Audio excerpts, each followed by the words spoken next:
There we go. How about that? Oh, it is Saturday. I know, right? Oh man, I already. Let's crack a time. Okay, so TestOut.com, I logged in. This is what I'm going to see. First thing I'm going to tell you to do underneath this drop-down menu, it says Welcome Travis. It'll say Mhm, Welcome Sherry instead of Travis. Come here to my profile. This is where you can mhm, change your username and password. But more importantly, there's a button here that says Student View. This will allow you to mhm. create your own student account. And so you can see what the students are seeing. You can go through it on the student side. It'll have you create Beautiful. a username and password for your student account, but you don't need to memorize it or anything. You just click on the button after you set it up, and it'll say, "Do you want to log Mhm, into LabSim as a student?" I just click mhm. yes, and now it'll launch my student side. So I always think it's Beautiful. beneficial to see what they're seeing and have that same Definitely. experience. So here it's loading in all my classes. I've got a lot, and I need to clear that out. Oh wow. Um, so that's the first thing I'll show you. Sales and support. Our support team has been fabulous. Everybody's working remote right now. We're answering calls under a minute still. If you need to get hold of Oh anybody, wow. issues, all the contact information's here. You can chat, call, email. I'm, of course, first line. If you want to reach out to me, I'm happy to help where I can. Yes. If I can't help you, I'll just kick you down the road to support. But they are Okay. running Monday through Friday. It'll be 8 to 8 Eastern time for you. Okay. Got it. Got it. And I'm not going to go into depth in a lot of things today. So we do have instructor Mhm. resources here, and there's a tutorial created for everything, and you can Okay. access them here. So like how to create a custom exam question, or Mhm. I'm not going to get into that, or even our Mhm. certification exam. It's not really relevant today, but Mhm. you can. If you have any questions or get stuck, if you can't get hold of me, you can go to those tutorials. So Okay. let's jump into. You know what? I usually don't cover how to get students in, but I'll send you access how to do that as well. But Great. I'll send you to a link to this educator resources page. You can access it from our Mhm. home site. If you scroll down Mhm. here to tutorials and K-12 tutorials, and then there's a button here, add students, create classes, and activate licenses. With Mhm. 75 students, it might be easy to just import a batch all at once. Okay. So let me show you what that looks like, because there is a link to the template here. And when you go Mhm. to import, what you're looking for is column A, student name needs to be last name, comma, first name. Mhm. Login will need to be 8 characters long. Okay. You don't need to put their email in. It'll actually it'll populate the student license or the student accounts without that. But if you have it, great, put it in. Student password, I like to make them so here we've taken the school mascot and put 2020 Mhm. by it. So Mhm. once again, it has to be 8 characters long, has to be somewhat unique. Okay. And Class, can they change it once they get in? exactly. Once they change, and Okay. that's what I always keep it the same for the initial login, so you're not Yeah. having 75 different logins out there, and then encourage them to change it once they get in. Got And it. you on your teacher account, and I'll show you, you can always reset a student password. Oh, Um, wonderful. yeah, right. Just name of the class name. So here we got A2, A3, A4. Then we're going to Mhm. continue on over last name, comma, first name for you, your login Mhm. credentials, and then Mhm. your password, if you can. So Okay. that's the kind of format that you need to import students into. So let me jump Okay. back to my Got home it. screen. So if we go to students, and we're going to add the students first of all, either if we add them in one by one, or if we're going to import it, just go to the students tab and we'll start there.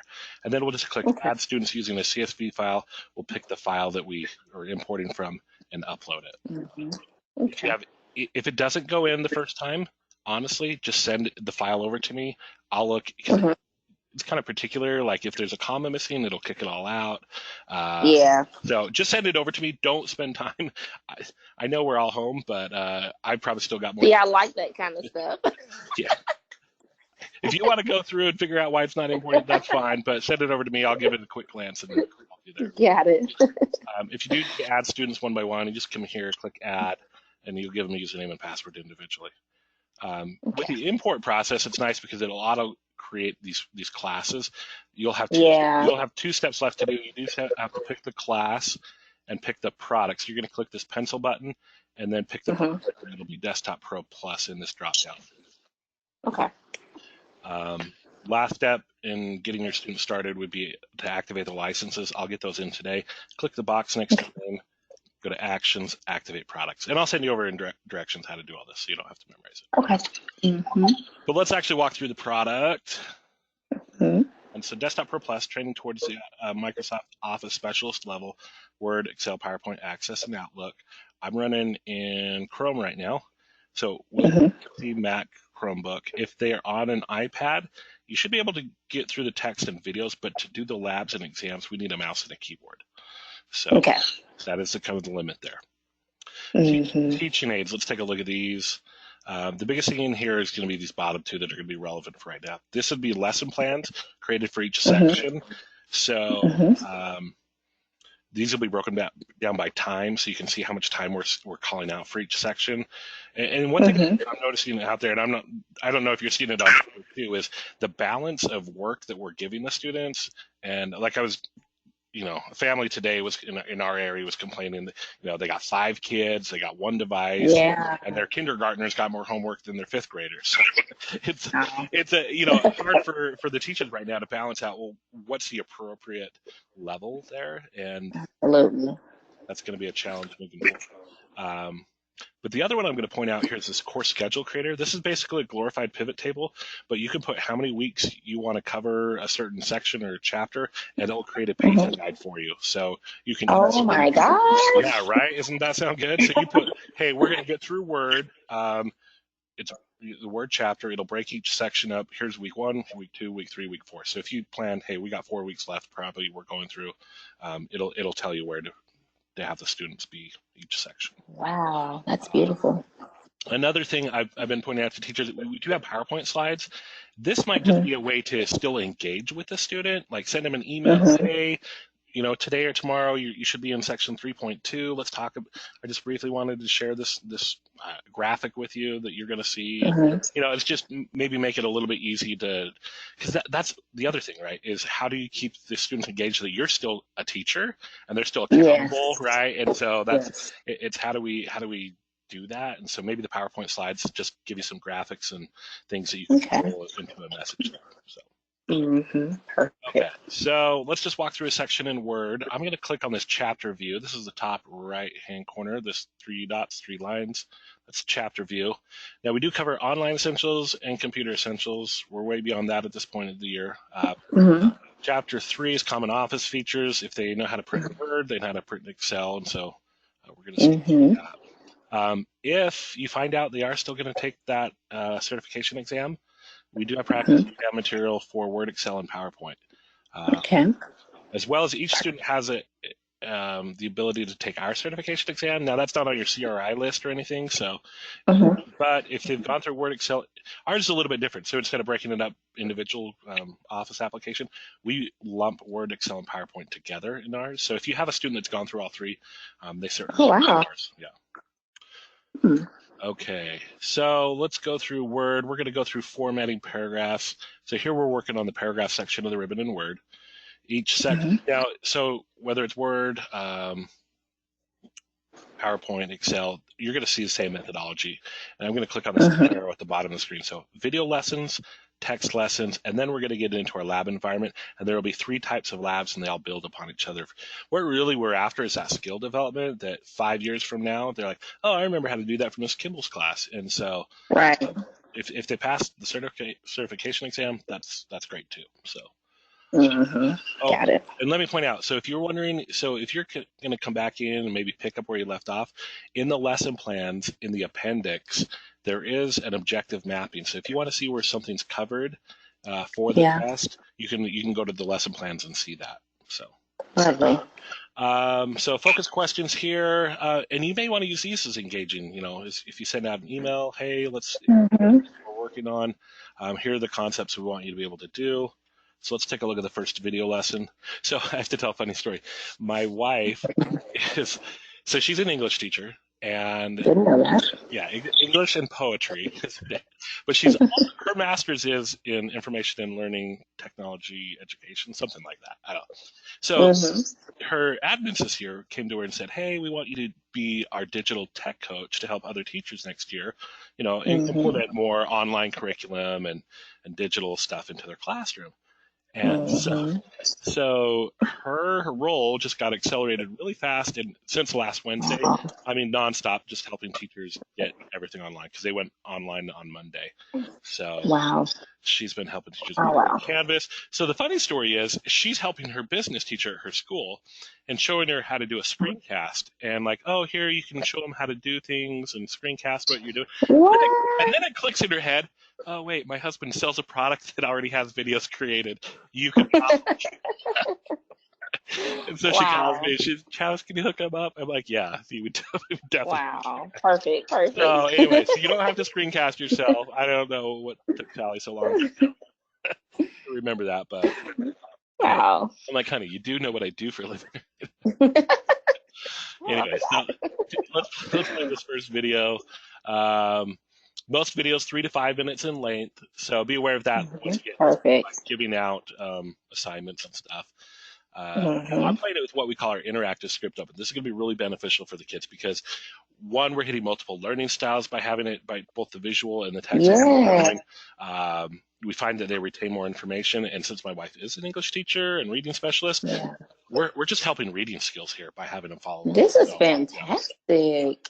Yeah, so closed captioning available here for anybody with a hearing impairment. This next button is another accessibility feature. It's a speed control. So right now I got to slow down. Let's say I have a student with an accommodation or an ESL student or just somebody that wants to go slower. But then you have your really bright kids, and they already know how to do that. They can speed it up. So they can adjust it there. I like to run it about 1.1, 1.2. Normal time's a little slow for me. Print or copy is available here too. So if you want to copy this out, make your own review page, your own worksheet, make a Kahoot, make a Quizlet, I don't care. It's all yours. So we're basically saying, here's a textbook. You can copy it out and use it. The interactive script is also a navigation tool. So if I wanted to review about changing the paragraph spacing, I just click on here and it'll jump me to that part of the video. So it makes it really easy to navigate. Oops, I clicked out. Beautiful. Okay, so 4 video lessons. Let me point out too, this is boring stuff, right? This is Microsoft Word. This is not the latest Marvel movie. So little things we do, we switch up. You'll see up to 5 instructors as we teach the course too. So it's not the same talking head over and over again. It's boring enough already, and we'll bring in as many graphics and demonstrations as we can to keep them engaged. Wonderful. Okay, so video lessons will be followed by text lessons. So for the most part, this will be a review of what was covered in the video. So here we're just talking about the paragraph section of the ribbon, and so we're just going to review what each button will do. And print or copy is available on these as well. Oh, I was going to ask you about like the screen elements. This is fantastic. So now we get into the lab environment. This is kind of the game changer during the COVID-19 pandemic is all this is going to be online in the browser. So this particular one, we're working through 13 tasks. Once again, this particular section is just focused on the paragraph section of the ribbon. So the tasks are listed on the left-hand side here. This is a fully functionable, we can do whatever we want. So let's say we came in here and we italicized or bold or changed the font. So we can do whatever we want, right? What we're after here is this task here, center the heading of the document. So until I do that, I'm just messing around. So let's go ahead and center. I'd imagine most kids know how to center. So do I. I get automatic feedback. Good job, Travis. You are amazing. So we're not going to spend time on stuff they know how to do, and we're going to move them down the road. So if they get stuck on something they don't know how to do, show formatting mark. What's a formatting mark? 2 help features down here in the bottom left. Hint button populates a little paragraph how to do it. And this is a feature I love. It's show me. And I'll let this one roll. Formatting marks in the document. Go to the Home tab and click this button. Beautiful. So we see it demonstrated. Now I'm going to go ahead and do that. Now notice the difference though. That good job gold star, that went away. I said, Travis, you're okay. Did it. But we want you to go back in, self-remediate, do it again without a help feature before we give you credit for it. So I love that. Force them back to go and do it again. So I'm going to score the lab top right-hand corner. You'll see I got credit for number 1, but I did not get credit for number 2. Nice thing, all of this is being put into your gradebook, and I'll show you the gradebook here in a second. So it's tracking everything they're doing. So how much? So you could actually, you give, like my wife will give reading points for her students if they come in. For her starter, they have to read for 10 minutes, and that's how they get like participation points in her class. So you could actually say, hey, I'm still going to give you participation points for watching the videos, and you could see in your gradebook that they watch the videos for 3 or 5 minutes. So that might be an option as well. So skills lab, all about learning the skills. The next lab will be our challenge lab. So now that we know how to do it, what we're going to look for in the challenge lab is speed and proficiency. A little game board on the front here. They get to compete against their classmates. They get points based upon completion of a task without a help feature, and then ranked upon their time. So this part right here is just for fun and a little bit of competition to encourage them to push themselves. And you can see worldwide, I'm not doing very well. So. I had a kid up in Orlando. I was in one of their schools that was using the product, and I'm like, hey, any of you finish in the top 10 worldwide? And I got a prize for it. And he knew which lab he was really good at, and he did it. It was amazing. And you have to be cruising to get through all. But that's what we want. And so it's that drill and practice. They know right where to go and how to do this. Yeah. Wow. So, challenge lab, we do have to click begin. So the big two differences here, different document as well. Top right-hand corner, I'm on a clock. So if they are going to get to the MOS certification exam, it's that element, hey, I've got to get through this. I can't run out of time. In fact, I think it was your group at one of the SBA sessions where they were talking about there was 2 reasons why the group said that kids didn't pass MOS certifications. The first one was time. They ran out of time and didn't pace themselves. And the other one was just reading comprehension skills and following the directions. That was, I swear it was out of an SBA. But so here we're focused on time. And then notice bottom left-hand corner, we've taken away that show me button. So we're going to start to wean them away from the help features. Lovely. They can do these in any order. So if I want to do the show formatting marks, because I know how to do it, and automatic feedback is left in this lab as well. Lovely. Okay, you liking what you're seeing so far? Absolutely. Good. And I'm just wondering why we didn't already know about this. That's what I'm thinking. I know, right? You just thought we were an IT company. The last lab I'll show you, so the third one in the series is our applied lab. This is like your intersection quiz. By now I should know how to do it. I should be able to do it quickly and accurately. So we're going to take away all help features. We're going to take away automatic feedback. We're even going to take them off the clock. Here's real life. I need this document formatted in this particular way. So give them a scenario. One says I'm writing a research paper. First task, center the heading of the document. You already saw I'm very proficient at centering. But at this point, I don't know if I've done it right or wrong because I don't have that automatic feedback. Here's where the reading skills come into play. So we'll take the body paragraphs, double spaced, first line indent of a ½ inch for each paragraph, and no extra space before or after paragraph. So let's say I know how to do the skill, right? I know how to double space. That's great, but if I don't follow the directions and I score the lab now, I'm not going to get credit for it. So it's important they read through the directions properly and put them into the document. Now, self-remediation comes in instead of a help feature like the first 2 have. We actually give them a lab report with step-by-step directions. They can print this out, make it a PDF, whatever they need to do.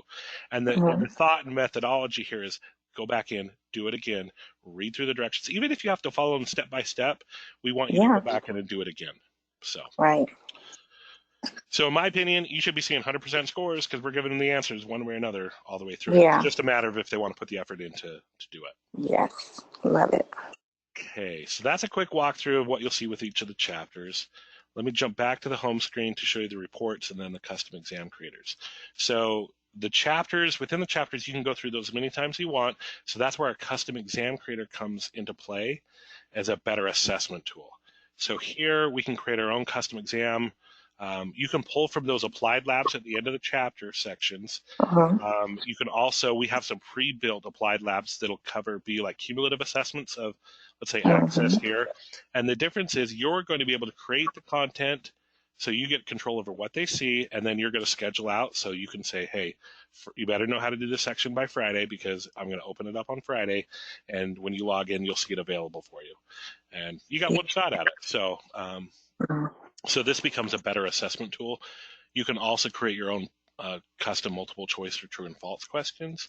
So I have one here that says, how often should you do your TestOut homework? And I've set the answers every night. So, so if you wanted to create your own content, you could that way. Beautiful.